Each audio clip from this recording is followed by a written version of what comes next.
Hi there again. Welcome to Peninsula Players Presents. And today I'm very happy to be with Karen Janes Woditch. Karen, how are you? I'm good. Hi, Greg. It's good to see you. Hi. Um, Morning. Here's a little something about Karen and her history with the Players. She's been in 21 shows in 9 seasons at Peninsula Players. She has also worked extensively in Chicago area theater, having done over 25 shows at Writers Theater, and she has worked at the Goodman, Steppenwolf, Chicago Shakespeare, Court, Timeline, Northlight, and Montana Shakespeare. And she's been nominated for two Joseph Jefferson Awards and received an After Dark Award. She also has TV and film credits, which we can get into later. And she has been on Broadway, which we will talk about. Uh, Karen lives in Evanston with her husband Matt and son Benjamin. And here she is. Hey there. Fabulous. I've done a lot. You have. Quite impressive. Oh, And no. you're really good at doing it. Aw, you're nice. So I'd like to just start out with how the heck did you start out in theater? Where did that start and how? She, I think it actually started, probably I kind of dated to when I was 13 years old. And I think Hmm. I saw The Sound of Music. And I saw Julie Andrews spinning around on top of the mountaintop and the whole thing. And then I made construction paper habits for my friends and I in school because I had no idea how to sew, you know. So we cut out construction paper habits and I stapled them together and we acted out during recess, I think. I think that's why I had a very limited amount of close friends, acted out scenes from the film in our construction paper habits. I Oh think that my. was the beginning, and then there was a really influential teacher I had and he is unfortunately no longer with us, but my senior year of high school, who really encouraged me, and I went to state competitions and was in some of the plays at the theater at the high school in Fort Dodge, Iowa, and he was a real inspiration. And after that, I decided, no, this is what I want to do, so I'm going to go to college for it. And where did you go to college for it? I went to the University of Iowa. I had a very robust theater department and a fantastic playwriting department too. So got Hmm. to do a lot of work with new playwrights, emerging playwright students and stuff like that, and had some wonderful teachers and wonderful influences, especially a man named Michael Bartow, who is a director and graduate student who then moved to Chicago. And I thought, move where the directors go, because then I'll get hired by my friends. Good And thinking. yes. And that's why I came to Chicago to kind of follow him. And one of my very best friends also moved here. So And that was in what year was that? I graduated in 88, graduated 88 from university and then came to Chicago. Oh, how funny. 1988 was my first season at Peninsula Players way Oh, back when. there you go.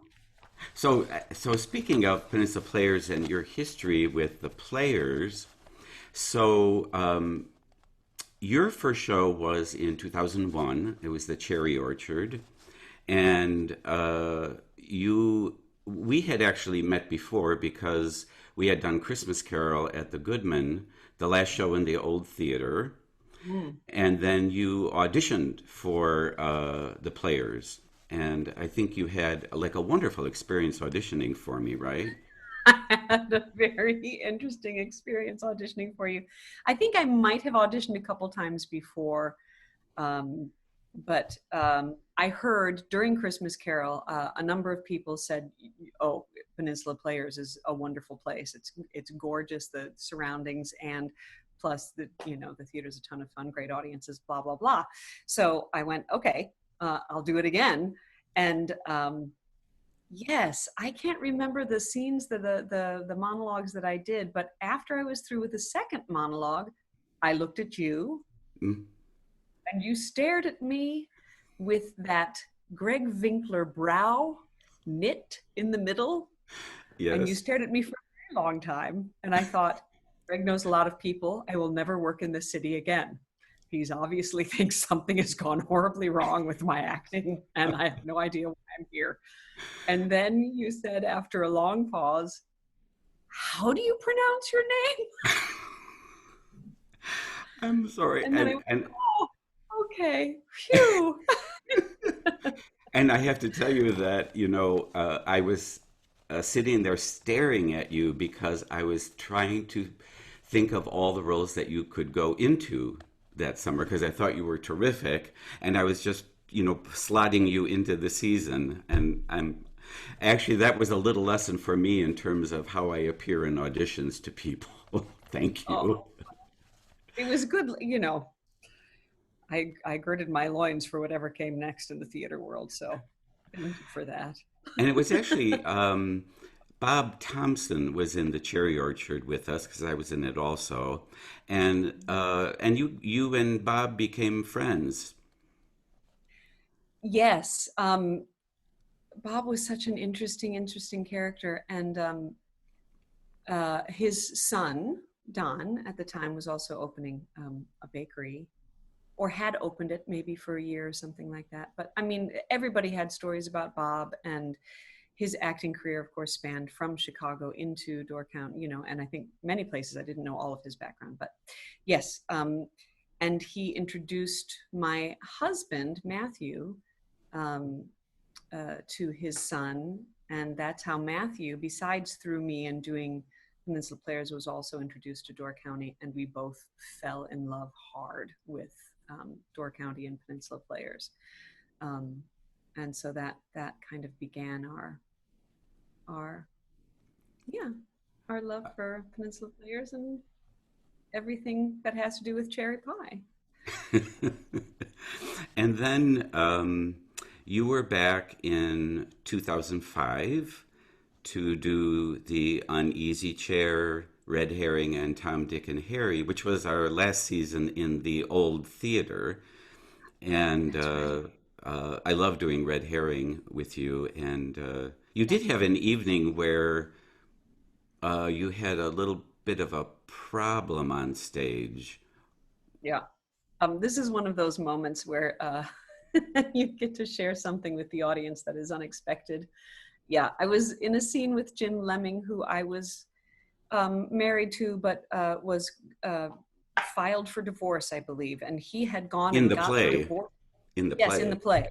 Yes. Yeah. No, he's with Carmen. So in the play, he goes and he gets the marriage, the divorce paper, I believe, and confronts me with it on stage. And then he tears it up and throws it into the air very dramatically. And one large piece of divorce paper lands directly on top of my head, a wig, and I had a wig on. And because I wanted to stay in this very intense, dramatic moment, I slowly reached my hand up to try to take the paper off of my head as if nobody could see me. Although I am, there's the audience, here's my hand, here's a very large piece of paper stuck to the top of it. And I was pulling it down until I started to crack up. Jim started to crack up, and then the entire audience went up. And it was a beautiful shared moment. We had to recover and get back into it afterwards, but it's just one of those things where you cannot deny that something human is happening for all of us to share. Indeed, I think we've all experienced stuff like that. And And it's great. then, I mean, it's great for the audience too. yeah. And then in the next year, 2006, that was the first year in the new theater, and you were in The Elephant Man and The Mousetrap, which Mhm. you mentioned Elephant Man as one of the highlights for you, being up at the Players at My one favorite. point. Yeah, one of my favorite shows I've ever done was that. Yeah, It's just a a good beautiful. play. And then in 2008, you were in The Ladies Not for Burning, Rumors, and Sherlock Holmes: The Final Adventure. And I had the great pleasure of directing you in The Ladies Not for Burning. It's a Mhm. show that I love so much, and you did a beautiful job in that. Oh, thank you. I that holds a very special place in my heart. Working opposite Jay and working with you, because you know and appreciate language so much, and that show is so rich. It's so rich. So the three of us could really dig into. It was such a beautiful thing, I think. And then I had the great pleasure of having and sharing an onstage kiss with you in Sherlock Holmes too. So Oh, that was also a very important show for me. life changing, I'm sure. Oh my goodness. And well, I'm glad to hear that. Mm. And then in 2010, you were in Over the Tavern, A Little Night Music, and Comic Potential. And I believe, was Little Night Music one of the first musical you had ever done, or no? It is the first absolute musical I've. When I say that, I mean I did a show at Writers a long time ago, Blake, where I had to sing. I was kind of Blake's guardian angel, the poet and artist Blake, and I sang a few songs, but mostly I just hovered around like an angel.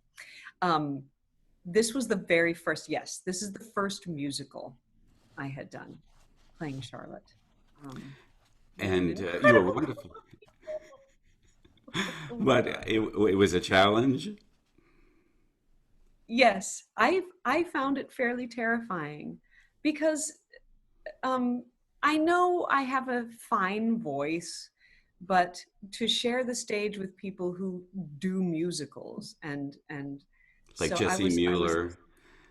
yeah, I mean sitting across from her and singing when pearls are pouring out of her mouth onto the stage um, was yes. I had a wonderful time, but it was one of the biggest challenges I've had. Yes, So it yeah. was. But you were, again, you were great in it. Of course, I'm prejudiced because I directed it, but. And then in 2011, you were back for A Few Good Men, The Fox on the Fairway, and God of Carnage.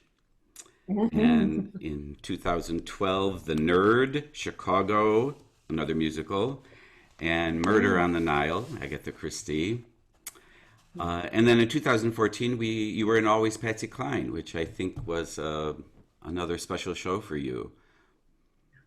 Yeah, it's one just playing opposite Christine Mild, who is a stunning um, actor, singer.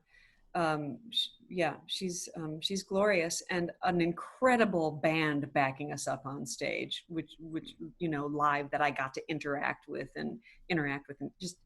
But also Louise is she's just a blast because she gets to play with the audience. And I mean, you know this, but Peninsula Players audiences are so they have their knives and forks out and they're eating it up, you know, and just so much fun to play with. So because I had so much direct contact with the audience, got so much energy every night. And if ever I was in a foul mood before getting on stage, I wasn't by the end of the show because it Hmm. was just so much fun. And I just remembered that somewhere in there, your son Benjamin was born.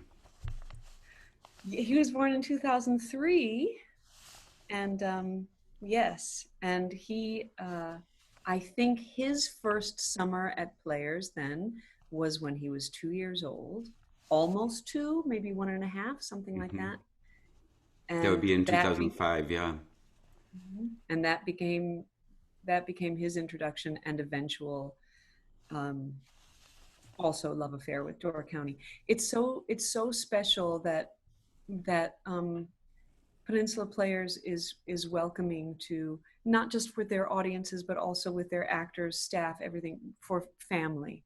And what Benjamin got to do, which I think is just rare, is be in this beautiful natural environment with artists all around him and these other kids that every summer under the cedars, he gets to go climbing trees and going to see shows, and it's kind of an idyllic experience, and one that will last forever. It'll be one of those things that he can hang his hat on in years to come. And And I think the and those last relationships have stayed. They have stayed.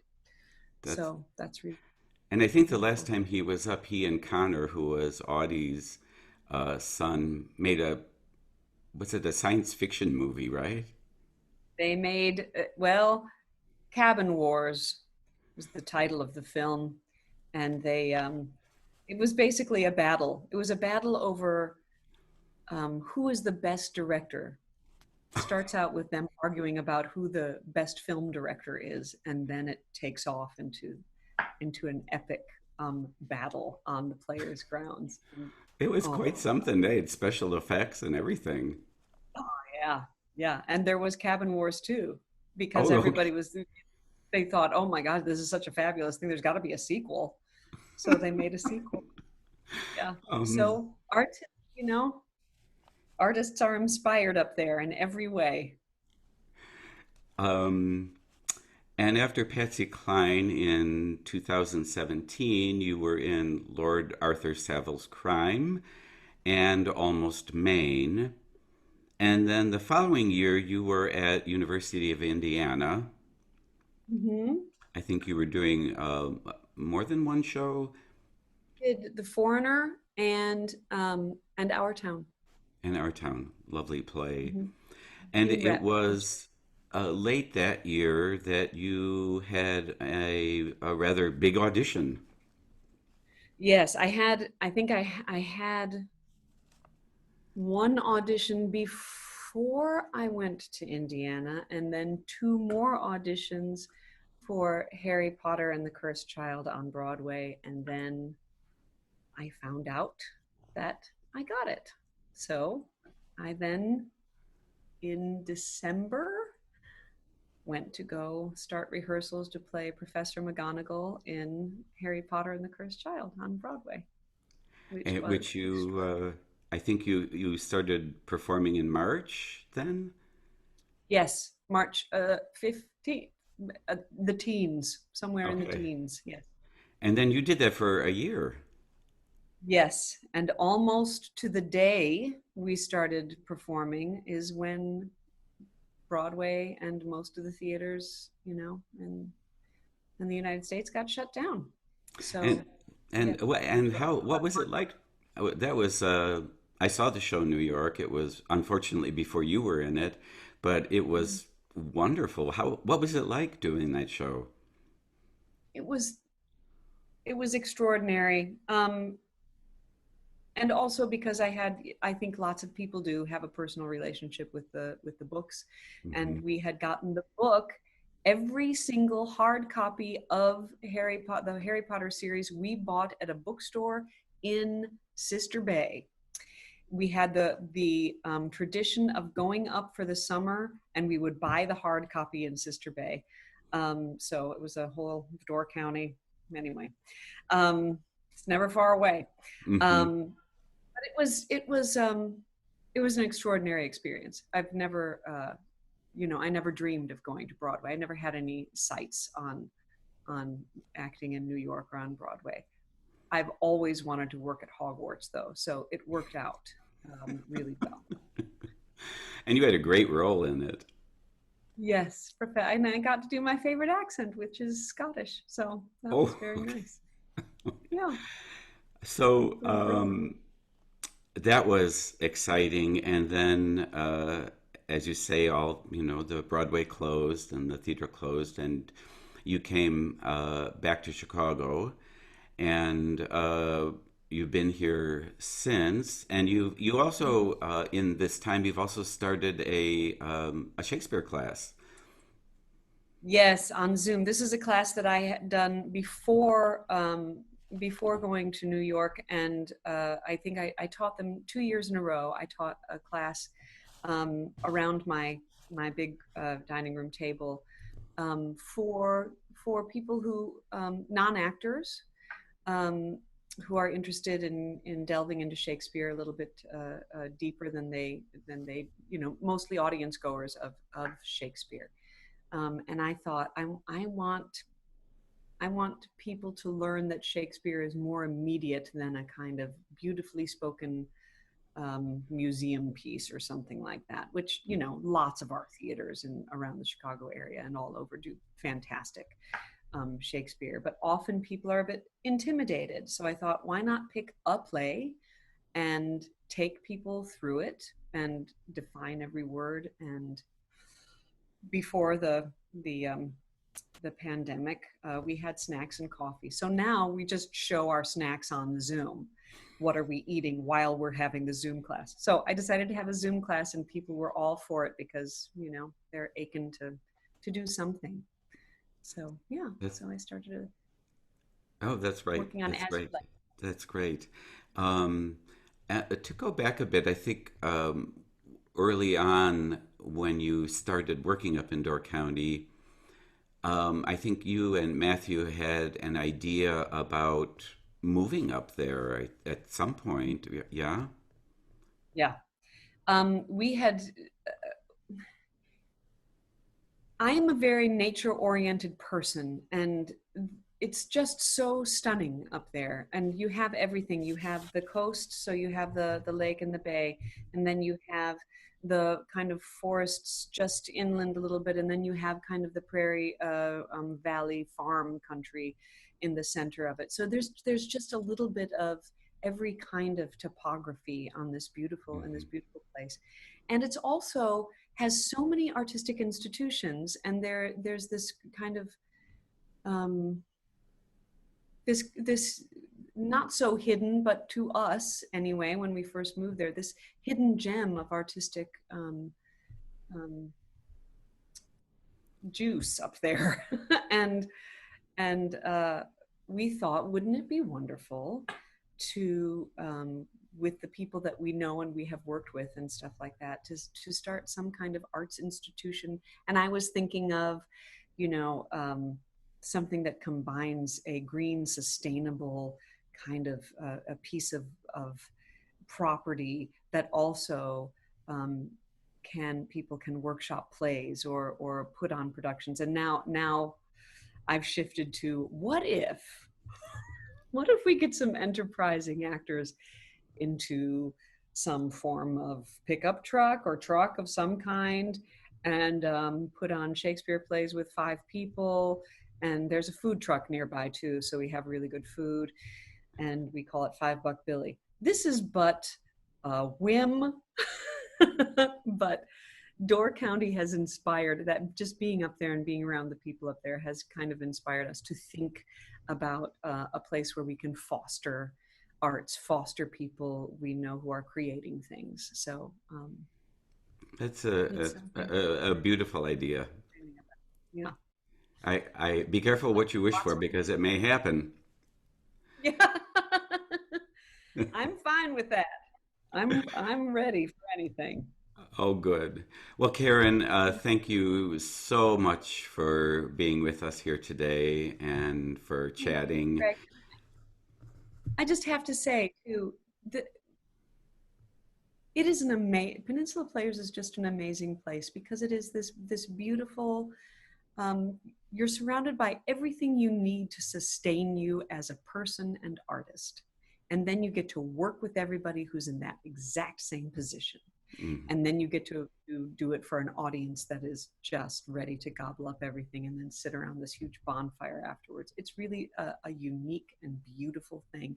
And I thank you for being you and Brian and everybody involved with it, for being such a fabulous, um, you know, leaders and family. Well, thank you. And it's been our great pleasure to have you and Matthew and Benjamin up over the years. So take care. We'll be We'll see back. you So soon. there We'll we be back. go. Okay. All right. All Thank right. Take you. care. Bye bye, Karen.